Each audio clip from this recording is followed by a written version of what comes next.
This project that I was able to collaborate on, the Global News Relay, I think from an American perspective, it was really, really great for my students because a lot of them are first generation students in college. They haven't traveled a lot, and to give them an opportunity to interact with students from across the globe through this collaborative effort really kind of let them see their profession in a different way. It opened up their ideas to how people do things differently in other places. It also realistically gave people an idea about maybe some other places they might like to visit at some point. So I think it opened up their minds to our world is really a pretty big place, and there are a lot of people doing things in different ways, but they're studying the similar ideas, similar things.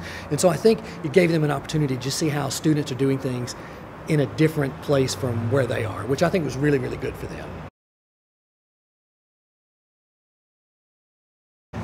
I'm really interested in seeing this grow to give my students and other students in the U.S. or other parts of the world an opportunity to collaborate and maybe even form some professional collaborative efforts that they might want to take even beyond the classroom one day. And so I think it's a good opportunity for them to learn about other places in the world, but also connect and get to find out maybe future opportunities as well. Yes, I talk about technology a lot. In fact, I think with journalism, the technology is always going to change, but I think at its core, we still need to focus on what it is. We're talking about telling people stories, interacting with people, finding out what's important to them, staying on the ground in their communities. Technology will change, but those basic ideas of storytelling and what journalism is, I think is going to stay. And so I think what we need to be careful of is to still maintain a focus on journalism without getting too caught up in all of the bells and whistles as the new tech comes down the pipe.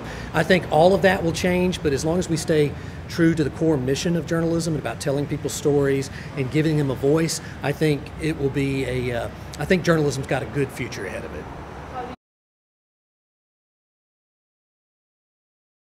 You know, for me, this is great because I get to interact with a lot of my colleagues who I haven't met yet over here on this side of the Atlantic. I'm not a member of AJE in the United States. I'm a member of a couple of other organizations, and so it's always great for me when I get to travel to come see people who are committed to the things that I'm committed to as well, and get to meet them and find out their perspectives and learn from them, and then take those things back home to the United States. So it's been a good education for me.